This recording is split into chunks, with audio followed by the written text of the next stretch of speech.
Welcome to the MBS Show, episode number 19. I'm your host, Norman Sanzo. Joining me today is Emillio Daniel.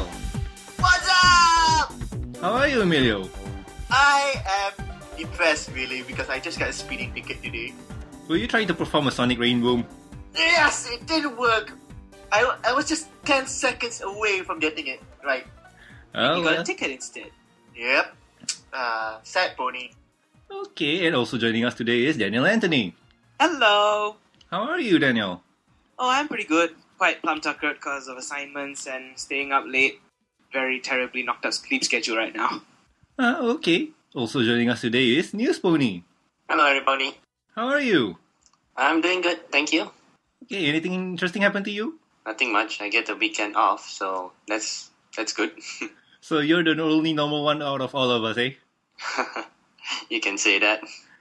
And also joining us today is Daniel Atticus Soon, or better known as Papa Dan. Hey everyone, So, how are you, Papa Dan? not too bad. I think I might have caught a cold, but otherwise, pretty good.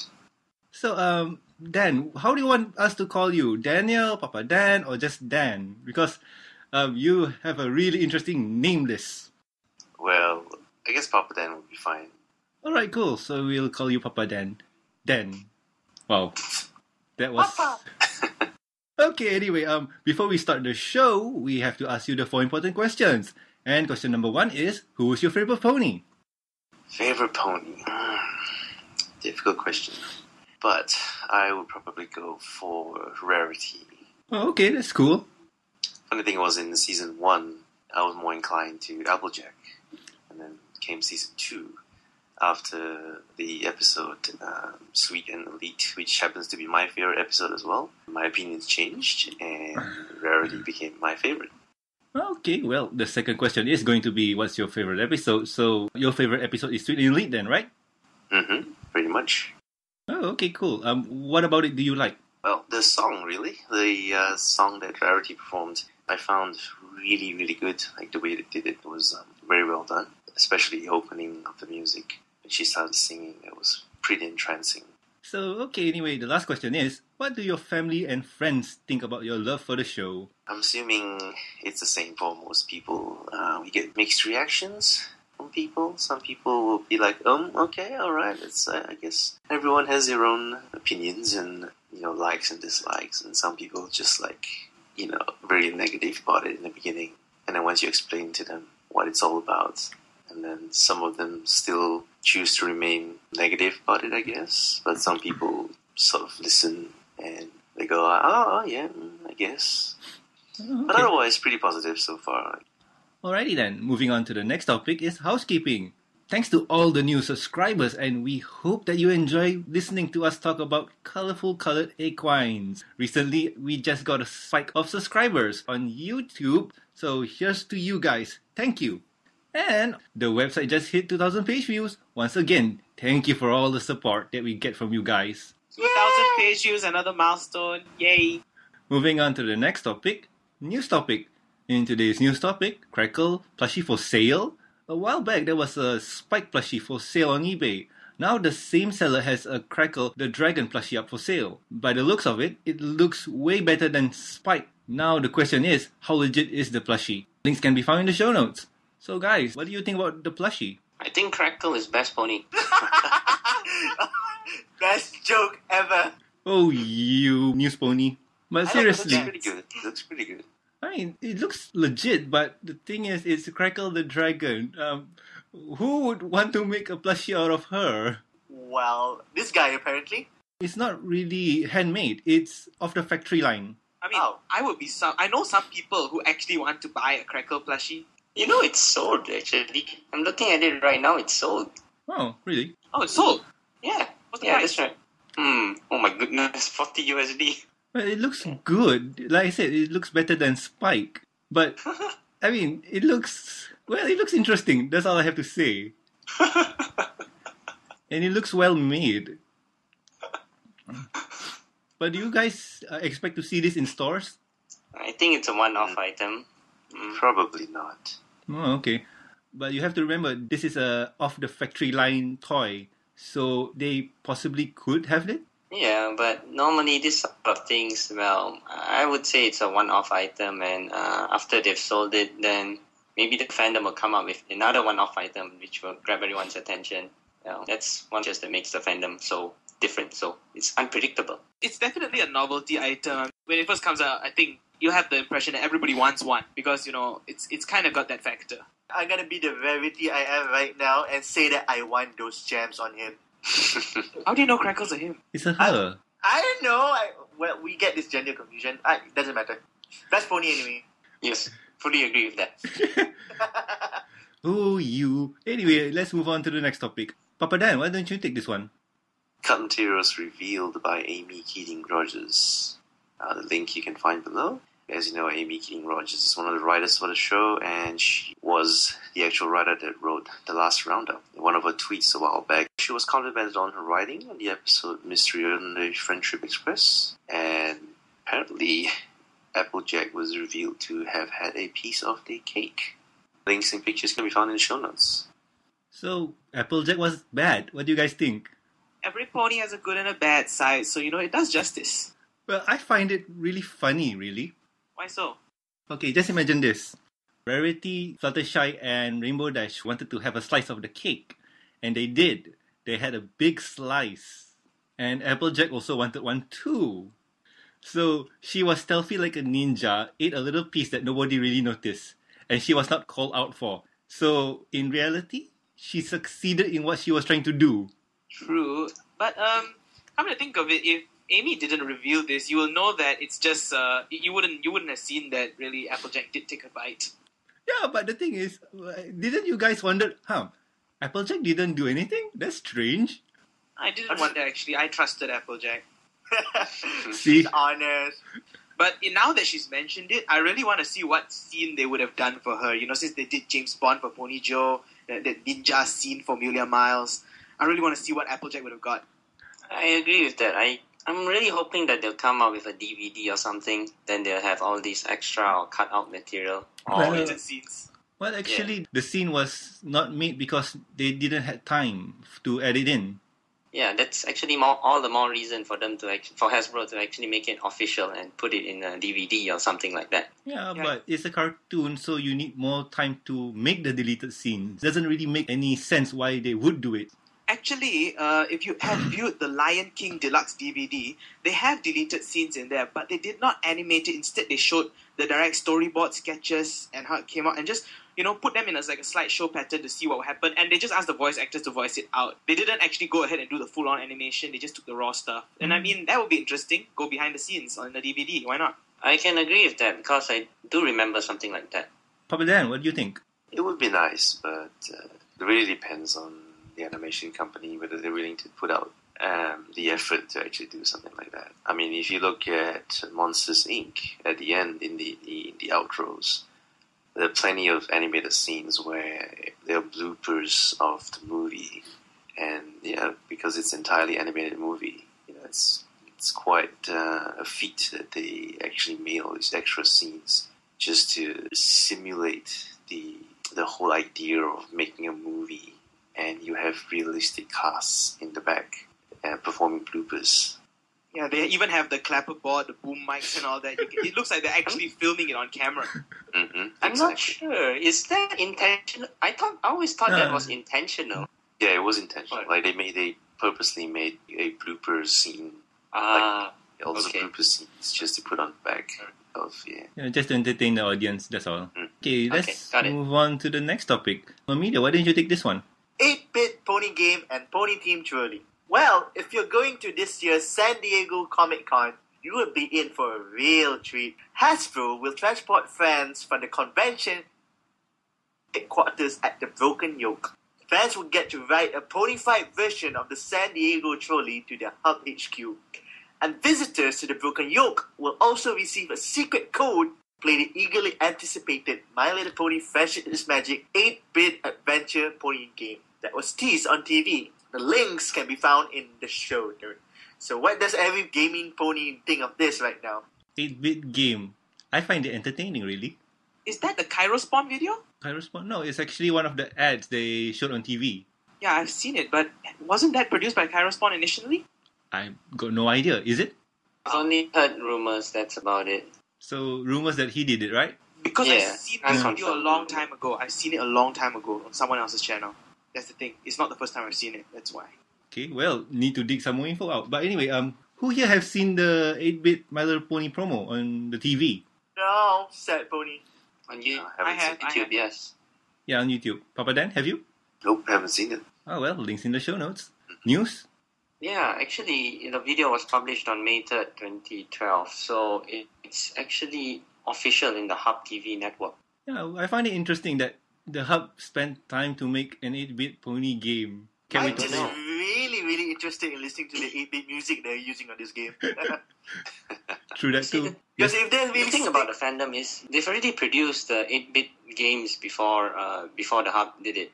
So I think that they might be riding on what the fans like, and they're just rolling along with that. Yeah, that's true, but the thing is, it's only available for people that go to the Broken Yoke and they receive a secret code. So not every brony is gonna play it. Well, I think it's something like a beta release. You know how they release Dota 2 in like this short little burst of giving out promo codes? I think it'll be released someday, but they just want to give bronies a teaser. Just give them time. Yep. Who knows, it might even be a Steam game. So let's move on to the next topic. And the next topic is guest time. Our guest for this week is Daniel Atticus Soon, or better known as Papa Dan. He is one of the admin for Malaysia Bronies Society, and on top of that, he is a talented artist. Welcome, Papa Dan. Hello, welcome. So, surprised to be on? Yeah, I think it's a long time coming. I feel pretty honored to be on the show. The honor is all ours. So, Daniel, you have any questions for Papa Dan? Yeah, actually, I asked these couple of questions to all the guests that come on, and I really like to know, how did you get the name Papa Dan? You know, people are calling you that. How did you get it? It was a long time ago, pretty much, that I had a knack for listening to people and giving advice to people.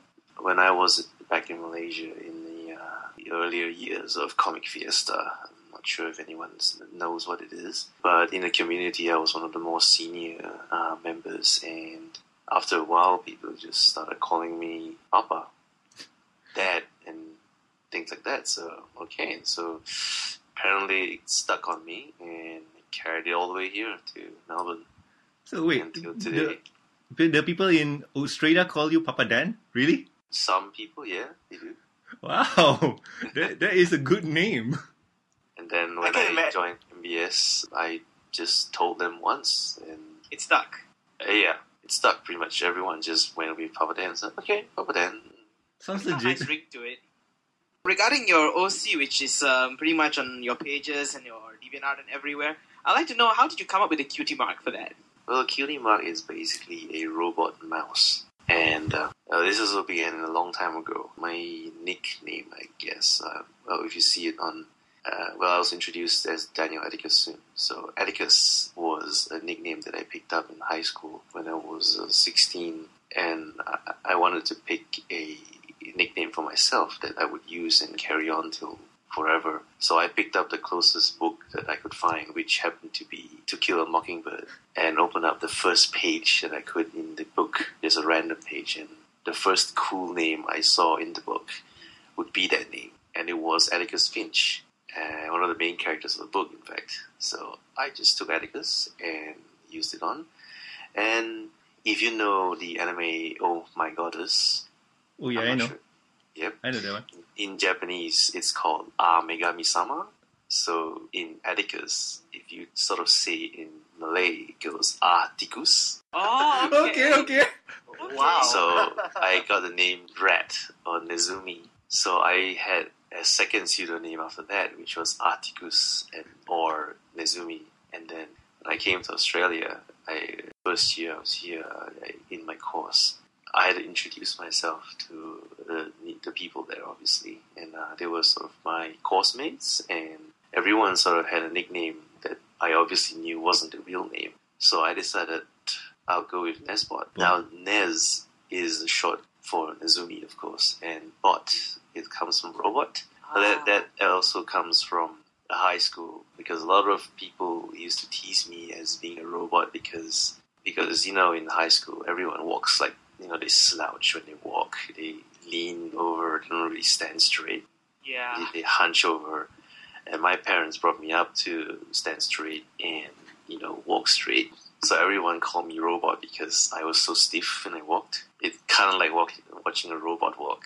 So I decided to, instead of taking it as an insult, I adopted the name and combined the two to become Nesbot. And because of that, that's my cutie mark, a robotic mouse. Wow. I have to say, the way you get Atticus and Atticus, it's awesome. Yeah. That was mind-blowing. I can never look at your OC the same way anymore. I'm just imagining a mouse right now. Yeah. I actually thought Atticus was your real name, as in your IC name. Oh, no, it's not. Just Daniel Soon. Atticus. Well played. Well.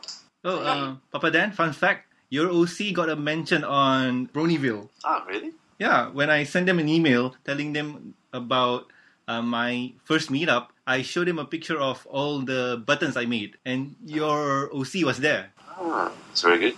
I need to listen back to what they said about your cutie mark. I like to hear that.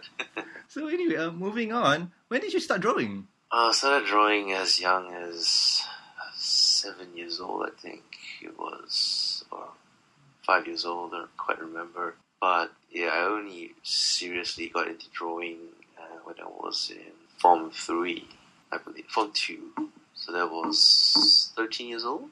That was when I started watching anime, things like Slayers and Sailor Moon, Dragon Ball, things like that. So I decided to emulate them, draw their stuff, create my own characters, and then from then picked up art classes. And so 7 was when I started drawing, and 13 started learning how to draw, pretty much.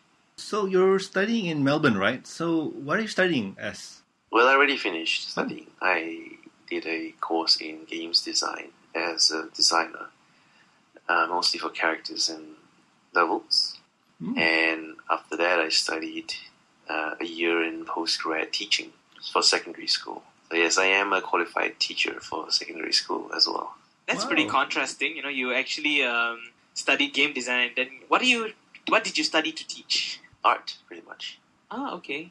Well, the name Papa Dan really suits you now. Yes, quite so. What kind of drawing software do you use? Well, I presently use Paint Tool Sai. I find it's a pretty good tool in the sense that it's not as memory intensive as things like Photoshop or Paint 9, where after about 10 or 20 layers, you start to lag the whole PC, and then you can't do anything. Whereas Sai really cuts away all the fat, so to speak, of a graphics program, and just brings it down to the essential of paint.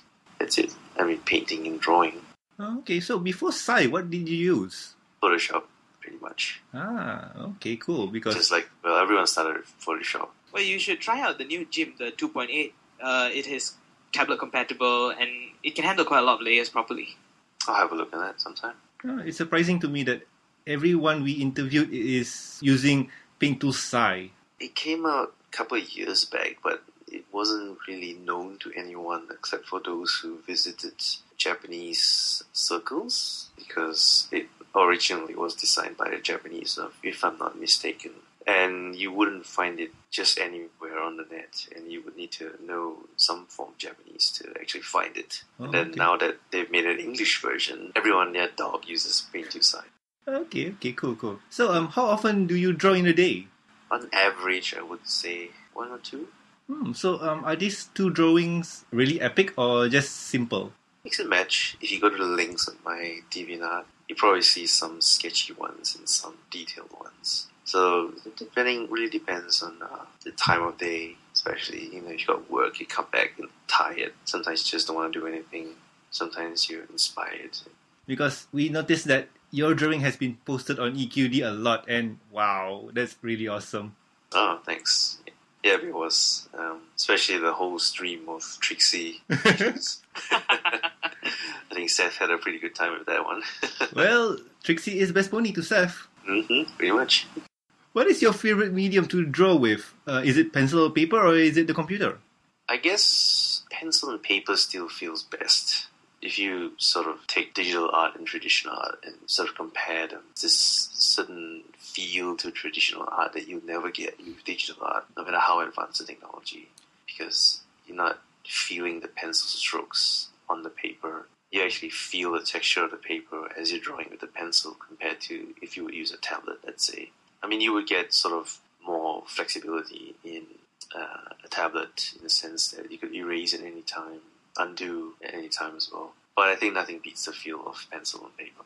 But one thing bad about pencil and paper is you can control that. That's pretty much true.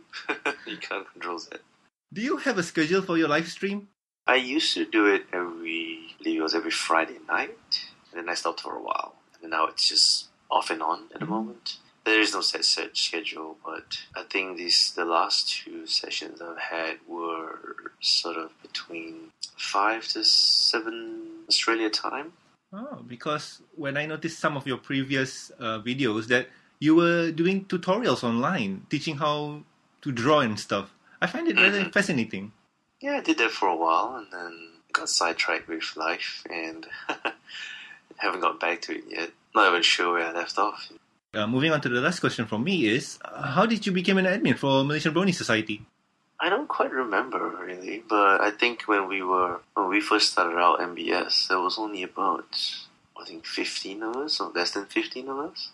I was pretty much, I guess, helping out with everyone and talking about stuff. And I think that time I mentioned my Papa Dan nickname, and then I was made admin, I think. Not saying that I use it to pull any strings, but it just happened. Like everything in life, it just happens. Yeah. Let's go to the Facebook questions. Emilio, why don't you handle this one?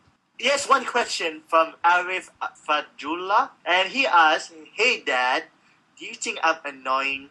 Well, I would say no, I guess. I would say no. Okay, that's nice of you. Daniel, why don't you take this one?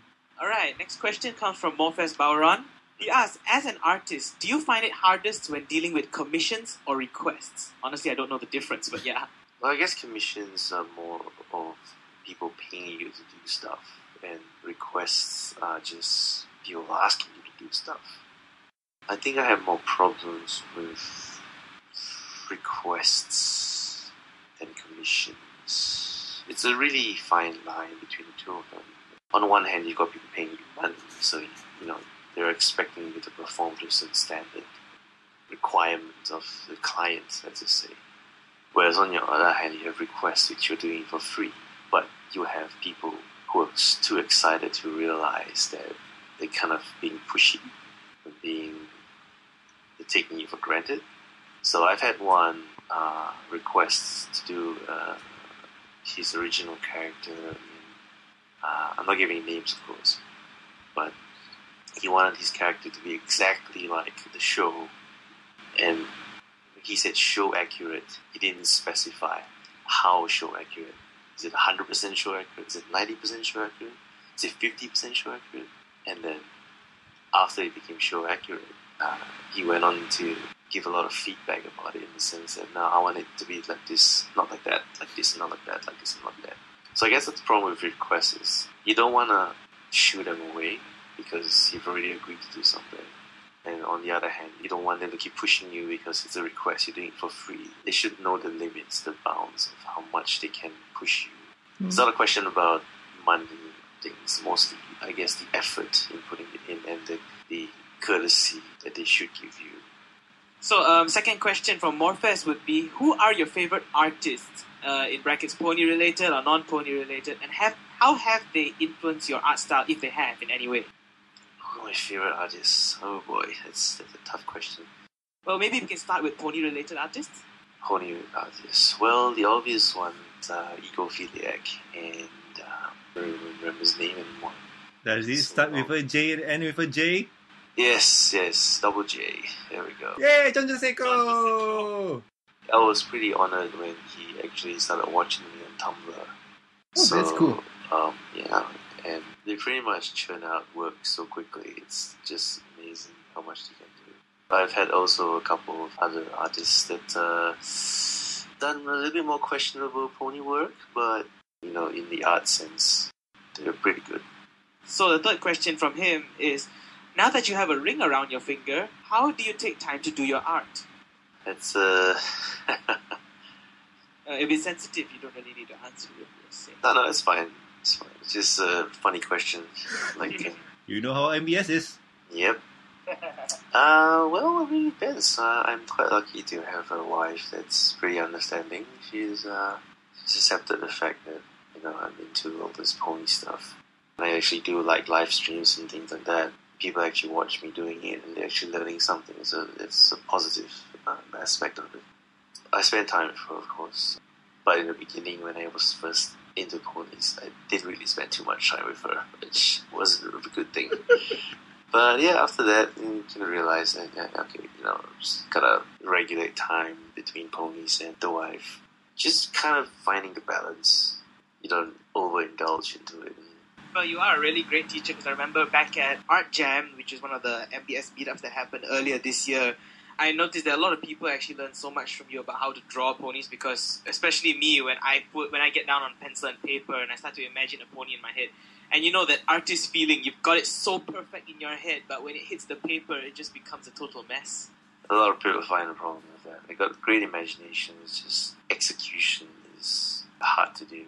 Even sometimes I have problems materializing my imagination.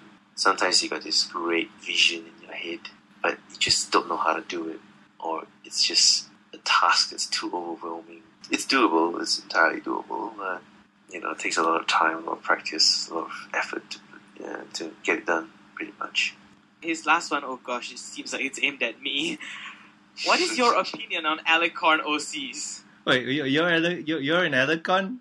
Yes, I am, and in fact, the first person to actually draw my alicorn OC is Papa Dan.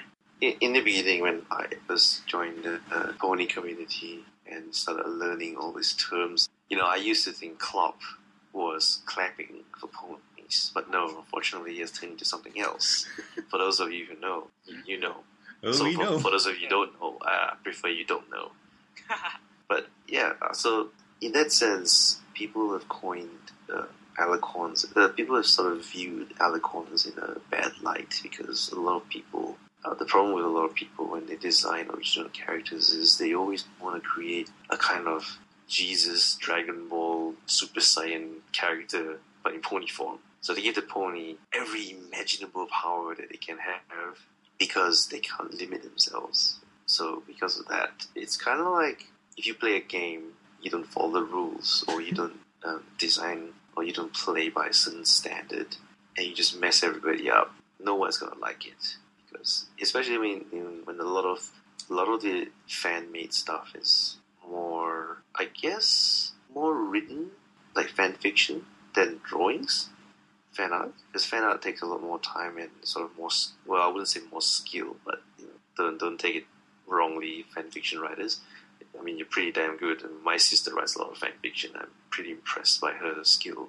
But it's a more accessible outlet for creativity, I would say. And because of that, people tend to delve into it and start writing things like, my OC is so awesome, we can do this and this and this. And because of that, people don't like it because it's boring. Yeah, sure, it's powerful, but it's boring, because if you can do everything, then what's the point of having a story? Because it would just trump everything.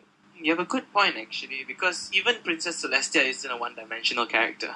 Yeah, exactly. In light of that, people have just hated on alicorn OCs, and that's unfortunately where I came into the whole term alicorn. And then it's like, oh, okay, what's alicorn? And then, that's what alicorn is, like a Pegasus unicorn, and it's got unimaginable power. Oh, okay. And the first thing I knew about them was people hated them. So, okay. I mean, you have decent alicorn characters. You have Princess Luna, you have Princess Celestia. Cadence. Exactly, Cadence as well. They've got their flaws, even though they are alicorns, but, which is perfectly fine by me. I mean, I feel it's okay to design alicorns just within reason and with some respect to other people. Unless you're writing or designing a whole bunch of characters that you like to keep within your own circle, you're not trying to push it on anyone, then power to you. News Pony, why don't you take this one? Yeah, sure. This next question comes from Aldrich Schwarmdal. He asks, is my OC weird? It's certainly interesting. I'm not exactly sure at this point of time whether that OC is a pony or a bull, but the existence of the horns implies that it's a bull. But if you watch in the series, the only bull ever appeared, the sort of American Indian bulls. Well, actually, those are buffaloes. Buffaloes. But so they kind of give the whole Appearance? characteristic Nice. of a buffalo, and then you have the donkey, which appeared briefly. So we haven't actually seen any bull characters in MLP. How about the Minotaur? Ah, yes. Good question. Well, I guess if you look at ponies like Big Mac and ponies like Brayburn, you kind of get like the distinction that Big Mac is a workhorse. So I'm not surprised if an OC like his having horns would be a bull, although I'm not too sure whether the bull would have a tail like that. Because on bulls, I mean, if you look at the Minotaur, I'll just pull that up. Well, obviously, Iron Wheel's tail is that of a bull's tail, but this OC's tail is a pony's tail. You gotta question yourself whether is this a bull or is this a pony. Other than that, I think it's fine. So other than the design of are you a bull, are you a pony, it all looks all okay, right? Mm-hmm. Okay, moving on to the next question. Emilio, why don't you take this one? Okay, anyway, Papa Dan, Ng Guangzi asked 3 questions. The first being, do you play video games? Well, I did state earlier that I did games design, so that's kind of yes, I do play video games. Okay, just asking the questions. Anyway, second question he asked is, what do you think of the gaming community in Malaysia? Well, from my experience, we have 2 groups of gamers. You have the more reclusive gamers, and you have the more sort of outgoing gamers. Outgoing gamers are those kinds who you go to cyber cafes, and they really make a lot of noise and a lot of ruckus. And you have the reclusive gamers, which are more civilized. I mean, you look at all this news in the world, and it's like, a guy beats up other guy because that guy beat him in the game. It's like, dude, it's just a game. Relax. You don't have to kill someone, just because you lost. Moving on, third question from Ng Guangzi is, what are your favorite video games? My favorite video games. Well, I guess I enjoy a vast majority of video game genres, except for racing games. I'm not too much of a fan of racing games, sports games. Not too much of a fan of those. I guess because I'm not really that interested in cars or sports, for that matter. Okay, cool. So, you're not a fan of Mario Kart? Yeah, I guess those are pretty good. Like Mario Kart, Chocobo Racing on the PS1. Those are pretty good. I wouldn't exactly call them like just pure racing. Like you know what I mean by pure racing games and like Mario Kart. They're essentially racing, but in things, let's say like Need for Speed or Initial D or things like that, it's just racing. There's nothing else to do but race. So when you get good at a race, what next? Just keep racing. You know what I mean? Whereas in Chocobo Racing or Mario Kart, you may be good, but someone might screw you over with a red shell or something. You can only be so good without someone screwing you over. So for that matter, what's your take on sandbox games like Saints Row and Grand Theft Auto? Since there's so much freedom and you can do almost anything, and there's so many mini games, Easter eggs hidden in it. I find those quite enjoyable to a certain extent, of course. I mean, there are some sandbox games which are really, really sort of vast. Things like Evil. It's a whole new level of sandbox gaming. I mean, it's nice to have the feeling of you can do whatever you want. I mean, there's the main quest line for you, but you don't have to follow the main quest line. You can do other stuff and then go back to the main quest line. Things like Skyrim. Oh, things like I still haven't finished the main quest for Skyrim. yeah, it's like things like the Elder Scrolls are pretty famous for that. Of course, having too much of a sandbox game isn't that good either. In my opinion, anyway. Things like The Sims, where there is no real ending to it. It just goes on forever. Do you have any titles that you like? I'm a big fan of the Relic Warhammer series, like Space Marine and Dawn of War. The 40k series, are you a fan of that? The 40k series, yes. Oh. I'm a big fan of that. As you can see from some of my artworks, they're pretty much 40k related. And I play the tabletop as well, like the actual 40k tabletop game. So awesome! I have heard legend stories about those. Yeah. I actually brought some back into Malaysia the last time I was back, but didn't have the opportunity to play them. all. So it's like, okay, Oh, I'll just bring it back. you need to teach me how to play that one, really, because I have interest in playing it. You can do that. Like if I come back for CF this year. Can I slot in a question right here? Sure. Yeah. You mentioned Relic. Do you know what? You know Homeworld? Homeworld, yes. No, you don't know Homeworld. It's a Relic game, an older game. Never mind, carry on. No. Which Homeworld? The one Homeworld 1 or 2? Oh, you do know. That was classic. It was, I think, 1998 or something, yeah. That was a pretty good game. Really well done, yes. Okay. Well, I got no idea about that game because I had no good internet during those times.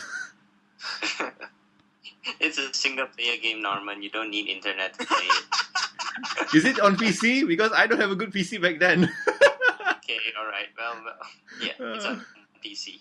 I It's suck. also a multiplayer component, yeah. I'm just speechless right now that you guys mentioned that game. So I was like, somebody else actually knows that game? Look at I was me, like, look at us. We're What? building bridges for games that we do not know. Well, I don't know. You guys sure do. I suck at the host. The next question comes from Sylvester Shinigami Ching, and he asks, what is your secret to creating good art? Secret of creating good art is just keep practicing. I mean, if you look at Pencil Point, I believe he was interviewed a couple of weeks back or a couple of months back. Well, he started off pretty okay, and then if you look at his works nowadays, they're pretty. It just keeps going, keeps practicing. Referencing is good to a certain point, but after a while, you just don't want to reference too much because it borders on copying, and copying is not really a skill in a sense. I mean, copying is they say it's a sincere form of flattery, but after a while, you just gotta branch away from that. You don't want to be a bootlicker. But otherwise, yeah, just browse art. Don't feel intimidated by good works.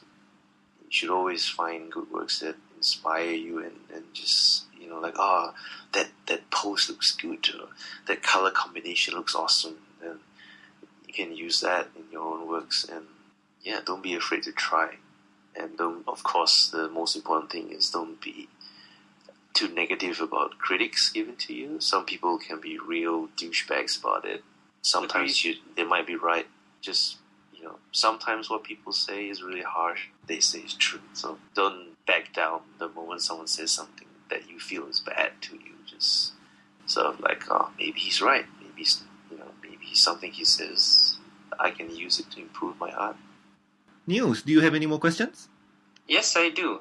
My first question is, can you describe your art style? Not really. I'm not sure what you would call my art style, really. I mean, I guess I'm more comfortable with sort of more sketchy, less refined work. Like, I don't know. I mean, I can, like clean art is fine. I can do that. But it's just, I feel that doing things quick in a sort of more grainy, textury, and rough manner really gets your ideas out quicker.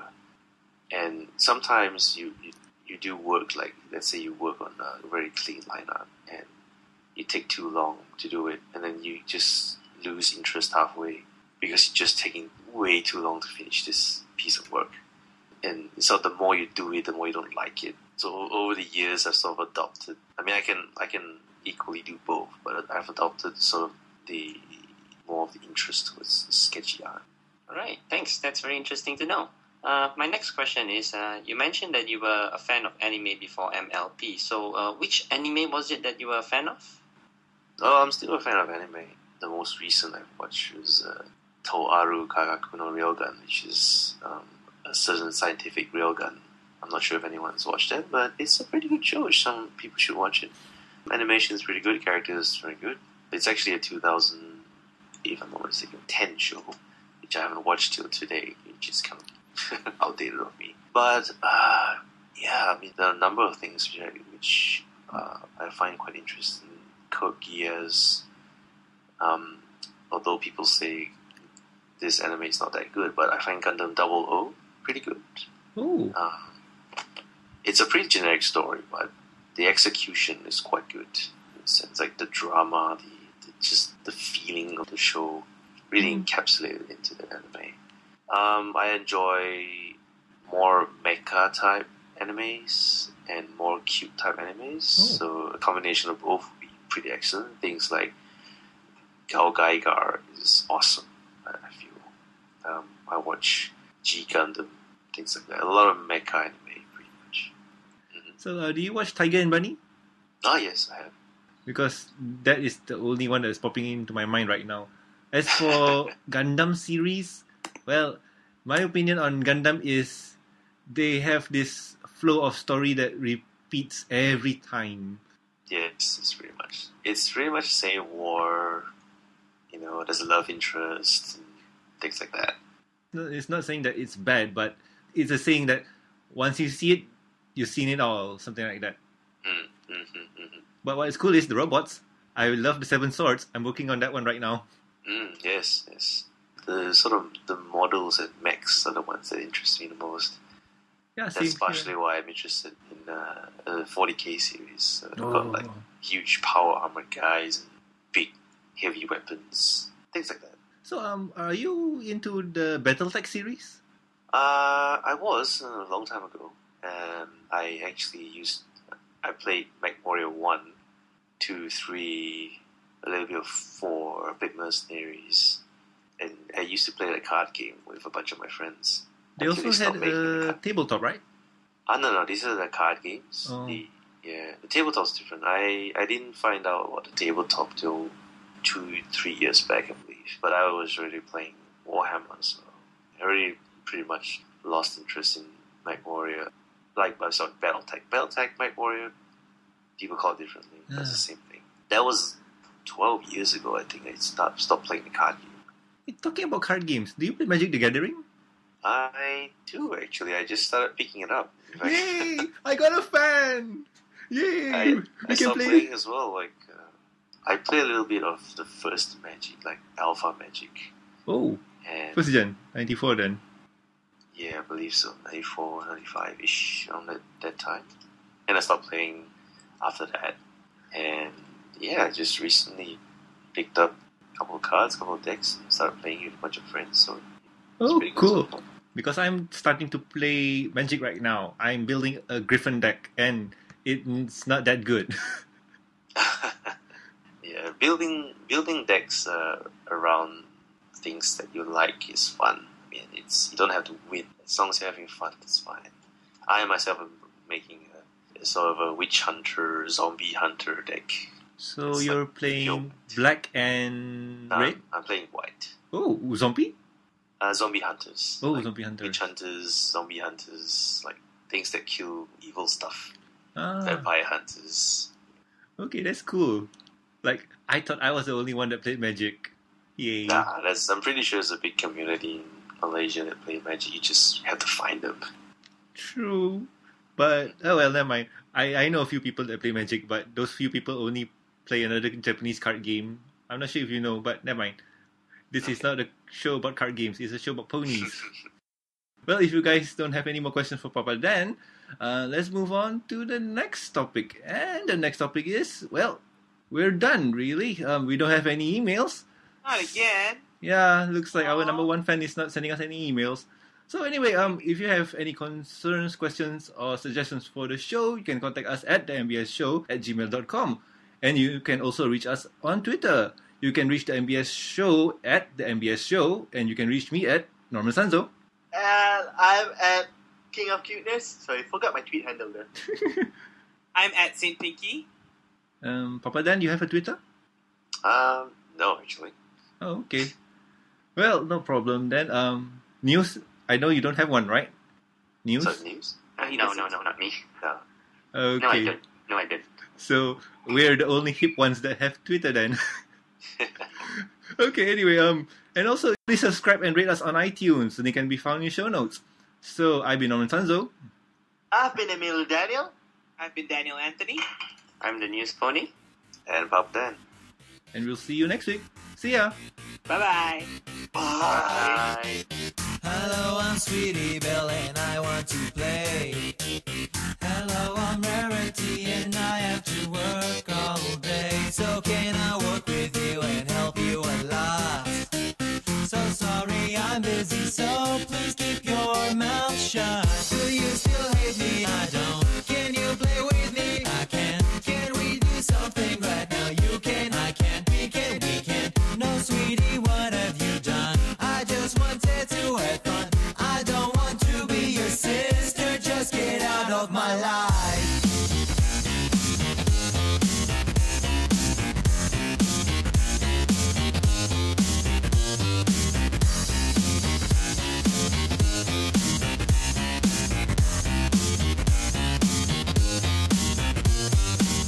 Hello there, Rarity, I'm with Applejack. I'm so sorry, but may I have my sister back? I'm not your sister anymore, I have said.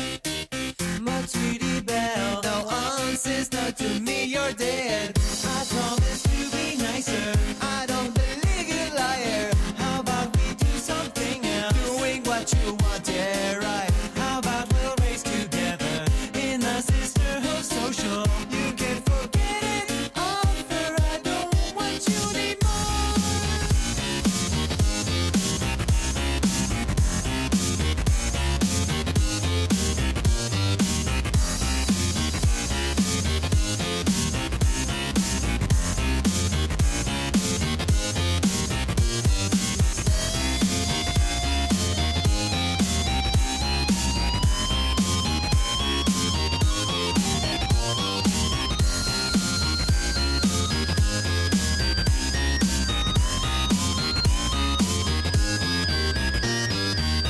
Racing with Applejack was really fun.